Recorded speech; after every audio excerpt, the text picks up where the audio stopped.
BRIMS ಆಸ್ಪತ್ರೆಯ ವೈದ್ಯನ ಮೇಲೆ ಹಲ್ಲೆ ಪ್ರಕರಣಕ್ಕೆ ಸಂಬಂಧಪಟ್ಟಂತೆ ಹಲ್ಲೆಯನ್ನ ಖಂಡಿಸಿ ವೈದ್ಯಕೀಯ ವಿದ್ಯಾರ್ಥಿಗಳು ತೀವ್ರವಾಗಿ ಪ್ರತಿಭಟನೆ ಮಾಡಿದ್ದಾರೆ. ಬ್ರಿಮ್ಸ್ ನಿರ್ದೇಶಕರು ಪೊಲೀಸರ ಮಾತಿಗೆ ವಿದ್ಯಾರ್ಥಿಗಳು ಜಗ್ತಾ ಇಲ್ಲ, ಬಗ್ತಾ ಇಲ್ಲ, ಸಾಕಷ್ಟು ಮನವೊಲಿಸುವಂತಹ ಪ್ರಯತ್ನ ಕೂಡ ಆಗ್ತಾ ಇದೆ. ಆದರೆ ವಿದ್ಯಾರ್ಥಿಗಳು ಮಾತ್ರ ಕೇಳಿಸಿಕೊಳ್ಳುವಂತಹ ಮನೋಭಾವ ಇಲ್ಲ. ಪೊಲೀಸರು ಮತ್ತು ವಿದ್ಯಾರ್ಥಿಗಳ ನಡುವೆ ಮಾತಿನ ಚಕಮಕಿ ಆಗ್ತಾ ಇದೆ. ಡಿಸಿಎಸ್ಪಿ ಸ್ಥಳಕ್ಕೆ ಆಗಮಿಸುವಂತೆ ವಿದ್ಯಾರ್ಥಿಗಳು ಆಗ್ರಹಿಸುತ್ತಿದ್ದಾರೆ.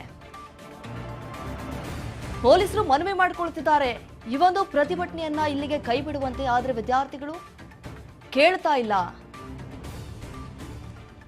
ನಿಮಗೆ ಭದ್ರತೆ ಕೊಡ್ತೀವಿ, ನಮ್ಮನ್ನ ನಂಬಿ ಅಂತ ಹೇಳಿ ಎಎಸ್ಪಿ ಹೇಳಿದ್ರು ಕೂಡ ವಿದ್ಯಾರ್ಥಿಗಳು ಕೇಳಿಸ್ಕೊಳ್ತಾ ಇಲ್ಲ. ನಿಮ್ಮ ಮೇಲೆ ನಮಗೆ ನಂಬಿಕೆ ಇಲ್ಲ ಅಂತ ಹೇಳಿ ಪ್ರತಿಭಟನಾಕಾರರು ಆಕ್ರೋಶವನ್ನು ಹೊರಹಾಕ್ತಿದ್ದಾರೆ. ನೋಡಿ, ರಾತ್ರೋರಾತ್ರಿ ಯುವಕರ ಕಿರಿಕಾಗದೆ ವೈದ್ಯನ ಮೇಲೆ ಹಲ್ಲೆ ಮಾಡಿರುವಂತಹ ಘಟನೆ ನಡೆದುಬಿಟ್ಟಿದೆ. ಬ್ರಿಮ್ಸ್ ಆಸ್ಪತ್ರೆಯಲ್ಲಿ ಚಿಕಿತ್ಸೆಗೆ ಅಂತ ಹೇಳಿ ತಡರಾತ್ರಿ ಆಸ್ಪತ್ರೆಗೆ ಬಂದಿದ್ದಂತಹ ಪುಂಡರಿಂದ ನಡೆದಿರುವಂತಹ ಈ ಒಂದು ಕೃತ್ಯ, ಇದನ್ನ ಖಂಡಿಸಿ ವಿದ್ಯಾರ್ಥಿಗಳು ಇವತ್ತು ರಸ್ತೆಗಿಳಿದು ಪ್ರತಿಭಟನೆ ಮಾಡ್ತಿದ್ದಾರೆ. ಈ ಒಂದು ಪ್ರತಿಭಟನೆಯಲ್ಲಿ ಪೊಲೀಸರು ಕೂಡ ಮಧ್ಯ ಪ್ರವೇಶಿಸಿದ್ದಾರೆ. ನಾವು ದೃಶ್ಯಾವಳಿಯಲ್ಲಿ ಗಮನಿಸಿದಾಗೆ ಚಿಕಿತ್ಸೆಗೆ ಬಂದಂತಹ ಈ ಯುವಕರ ಗುಂಪೇನಿದೆ, ಈ ಪುಂಡರ ಗುಂಪು ಯಾವ ರೀತಿ ವೈದ್ಯರ ಮೇಲೆ ದಾಳಿ ಮಾಡಿದ್ದಾರೆ. ಹಾಗಾದ್ರೆ ವೈದ್ಯರಿಗೆ ಒಂದು ಚೂರು ರಕ್ಷಣೆ ಅನ್ನೋದೇ ಇಲ್ವಾ? ಅವ್ರು ಬಂದಿರೋ ಚಿಕಿತ್ಸೆ ತಗೊಂಡು ಹೋಗ್ಬೇಕಾಗಿತ್ತು. ಅಲ್ಲಿ ಮಾತು ಬೆಳೆದು ಯಾವ ರೀತಿ ಆತನ ಮೇಲೆ ಹಲ್ಲೆ ಮಾಡೋದಕ್ಕೆ ಮುಂದಾಗಿದ್ದಾರೆ ಅನ್ನುವಂಥದ್ದು ನಾವು ಚಿತ್ರಣದಲ್ಲಿ ಗಮನಿಸ್ತಾ ಇದ್ದೀವಿ.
ನೋಡಿ, ಬ್ರಿಮ್ಸ್ ಜಿಲ್ಲಾಸ್ಪತ್ರೆಗೆ ನುಗ್ಗಿದಂತಹ ಕಿಡಿಗೇಡಿಗಳ ಗುಂಪು ಯಾವ ರೀತಿ ವೈದ್ಯನ ಮೇಲೆ ಹಲ್ಲೆ ಮಾಡೋದಕ್ಕೆ ಮುಂದಾಗಿದ್ದಾರೆ ಅಂತ ಹೇಳಿ ಚಿಕಿತ್ಸೆಗೆ ಬಂದಿದ್ರು. ಚಿಕಿತ್ಸೆ ತೆಗೆದುಕೊಳ್ಳೋದು ಬಿಟ್ಬಿಟ್ಟು ವಾಗ್ವಾದ ಆಯಿತು. ಕೆಲವೊಂದಿಷ್ಟು ಮಾತಿನ ಚಕಮಕಿ ಕೂಡ ಆಗಿದೆ. ಆ ವಾಗ್ವಾದ ಯಾವಾಗ ವಿಕೋಪಕ್ಕೆ ತಿರುಗ್ತು ಆಗ ಏಕಾಏಕಿಯಾಗಿ ವೈದ್ಯನ ಮೇಲೆ ಹಲ್ಲೆ ಮಾಡೋದಕ್ಕೂ ಕೂಡ ಮುಂದಾಗಿದ್ದಾರೆ. ಹಾಗಾದ್ರೆ ಈ ವೈದ್ಯರಿಗೆ ರಕ್ಷಣೆನೇ ಇಲ್ಲವಾಯ್ತಾ ಅನ್ನುವಂತಹ ಪ್ರಶ್ನೆ ಸಹಜವಾಗಿ ಮೂಡುತ್ತೆ. ಈಗ ವಿದ್ಯಾರ್ಥಿಗಳು ಕೂಡ ಪ್ರೊಟೆಸ್ಟ್ ಮಾಡ್ತಿದ್ದಾರೆ. ಈ ರೀತಿಯಾಗಿ ಮಾಡೋದು ಎಷ್ಟರ ಮಟ್ಟಿಗೆ ಸರಿ ಅಂತ ಹೇಳಿ. ನೋಡಿ, 4-5 ಜನ ಯಾವ ರೀತಿ ವೈದ್ಯನ ಮೇಲೆ ಅಟ್ಯಾಕ್ ಮಾಡಿದ್ದಾರೆ ಅಂತೇಳಿ. ಈಗಾಗಲೇ ಹಲ್ಲೆಯಿಂದ ವೈದ್ಯ ಗಂಭೀರವಾಗಿ ಗಾಯಗೊಂಡಿದ್ದಾನೆ. ಆಸ್ಪತ್ರೆಗೂ ಕೂಡ ದಾಖಲಿಸಲಾಗಿರುವಂಥದ್ದು. ಒಪಿಡಿ ಚೀಟಿಗಾಗಿ ವಿಚಾರಕ್ಕೆ ವೈದ್ಯರಿಗೆ ಥಳಿತ ಪ್ರಕರಣ ಅನ್ನುವಂತಹ ಮಾಹಿತಿ. ಬ್ರಿಮ್ಸ್ ವೈದ್ಯಕೀಯ ಸೇವೆ ಬಂದ್ ಮಾಡಿ ಪ್ರತಿಭಟನೆ ಮಾಡ್ತಿದ್ದಾರೆ. 500ಕ್ಕೂ ಹೆಚ್ಚು ವೈದ್ಯರು ವೈದ್ಯಕೀಯ ವಿದ್ಯಾರ್ಥಿಗಳಿಂದ ಪ್ರತಿಭಟನೆ ಆಗ್ತಾ ಇದೆ. ನಮ್ಮನ್ನು ಸೇವ್, ಹಲ್ಲೆಗೆ ನ್ಯಾಯ ಬೇಕು ಅಂತ ಹೇಳಿ ಪ್ರತಿಭಟನೆ ಮಾಡ್ತಿದ್ದಾರೆ. ಬ್ರಿಮ್ಸ್ನ ಎಲ್ಲಾ ಚಿಕಿತ್ಸೆಗಳನ್ನ ಬಂದ್ ಮಾಡಿ ಈಗ ರಸ್ತೆಗಿಳಿದು ಹೋರಾಟವನ್ನ ಮಾಡ್ತಾ ಇರುವಂತದ್ದು. ನೋಡಿ, ಯಾರೆಲ್ಲ ಪ್ರತಿಭಟನೆ ಮಾಡ್ತಿದ್ದಾರೆ ಅವರನ್ನ ಮನವೊಲಿಸೋದಕ್ಕಾಗ್ತಾ ಇಲ್ಲ. ಪೊಲೀಸರಿಂದ ಹರಸಾಹಸವನ್ನ ಪಡುವಂತಹ ಕೆಲಸ ಆಗ್ತಾ ಇದೆ. ಸಾಕಷ್ಟು ಬಾರಿ ಮನವೊಲಿಸುವಂತಹ ಪ್ರಯತ್ನ ಮಾಡಿದ್ರು ಕೂಡ ಪೊಲೀಸರು ಅದಕ್ಕೆ ಬಗ್ತಾ ಇಲ್ಲ ವಿದ್ಯಾರ್ಥಿಗಳು. ಯಾಕಂತಂದ್ರೆ ವೈದ್ಯರಿಗೆ ರಕ್ಷಣೆ ಇಲ್ಲ ಅಂತಂದ್ರೆ ಮುಂದೊಂದು ದಿನ ನಮ್ಮ ಮೇಲೂ ಹಲ್ಲೆ ಮಾಡಬಹುದು, ಯಾರಿಗೆ ಗೊತ್ತು.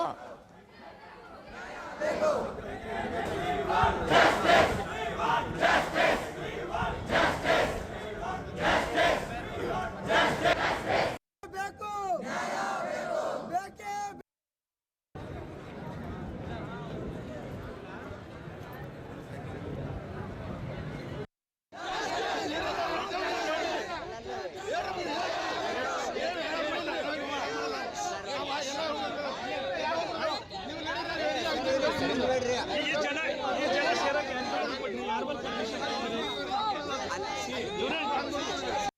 ಬೇಕು ಬೇಕೇ ಬೇಕು no safety no safety justice ಹಾಂ ರೀ ಅವರು ಒ ಪಿ ಡಿ ತಂದಿಲ್ಲ ಫಸ್ಟಿಗೆ ಬರ್ತಿಗೆ ಒ ಪಿ ಡಿ ತೊಗೊಂಬ ಅಂದರೆ ನಮಗೆ ಎಕ್ಸ್ರೇದಾಗ ಒಬ್ರು ಗೊತ್ತಾರ ಡೈರೆಕ್ಟ್ ಹೋಯ್ತೇವೆ ನಾವು ಒ ಪಿ ಡಿ ಏನು ಬೇಡ ನಿಂದೇನು ಎಕ್ಸ್ರೇ ಬರ್ಕೊಡೋದು ಅದು ಬರ್ಕೊಡು ನಾವು ಹೋಯ್ತೇವೆ ಡೈರೆಕ್ಟ್ ಅಂದ್ರೆ ಇಲ್ಲ ಒ ಪಿ ಡಿ ನಂಬರ ಬೇಕು ಅಂದ್ರೆ ತಂದು ಎಕ್ಸ್ರೇ ಬರ್ಕೊಟ್ಟೆವು ಹೋದ್ರು ಅವರು ಅದ್ರಾಗ ಏನು MLC ಅದು ಏನು ಬರ್ದಿಲ್ಲ ಅವ್ರು ಬರಬೇಡ ಅಂತ ಮೊದಲೇ ಹೇಳಿದ್ರು ನಾವು ಬರ್ದಿಲ್ವಿ ಅಲ್ಲಿ ಹೋಗಿ ಎಕ್ಸ್ರೇದಾಗ ಅವ್ರು ಗೊತ್ತಿದ್ದ ಪರಿಚಯದವ ಬಾಲಾಜಿ ರೆಡ್ಡಿ ಅವ ಹೇಳ್ಯಾನ MLC ಮಾಡ್ಯಾರ ಅಂಥೇಳಿ ಅವ್ರು ಮತ್ತು ಇಬ್ಬರು ಅಟೆಂಡರ್ ಅವ್ರ ಜೊತೆ ಇದ್ದಿನವ್ರು ಬಂದು ಇಲ್ಲಿ ನಾ ಅಲ್ಲಿ ಕ್ಯಾಜುಯಾಲಿಟಿದಾಗ ಕುಂತಿದೆ ಹಿಂಗೆ ಮುಖ ಮೇಲೆ ಅವು ಎಕ್ಸ್ರೇ ರಿಕ್ವೇಷನ್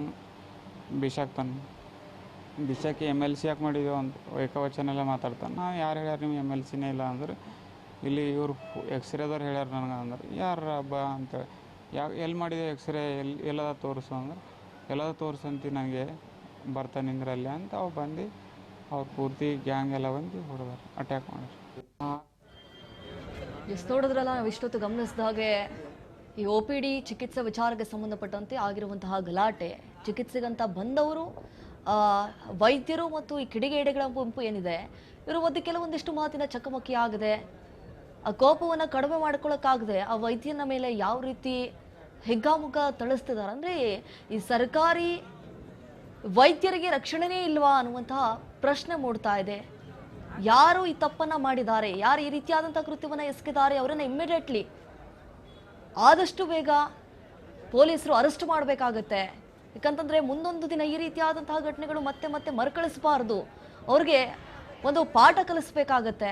ಯಾಕಂತಂದ್ರೆ ಸಾಕಷ್ಟು ವೈದ್ಯರು ಇರ್ತಾರೆ, ಮತ್ತೆ ಇದೇ ರೀತಿಯಾದಂತಹ ಘಟನೆಗಳು ಮರುಕಳಿಸ್ಬಿಟ್ರೆ ಸಾಕಷ್ಟು ರೀತಿಯಾದಂತಹ ತೊಂದರೆ ಆಗುತ್ತೆ. ಹಾಗಾಗಿ ಪೊಲೀಸರು ಕೂಡ ಕಟ್ಟುನಿಟ್ಟಿನ ಕ್ರಮವನ್ನ ಕೈಗೊಂಡು ನ್ಯಾಯವನ್ನ ದೊರಕಿಸುವಂತಹ ಕೆಲಸವನ್ನ ಮಾಡಬೇಕಾಗತ್ತೆ.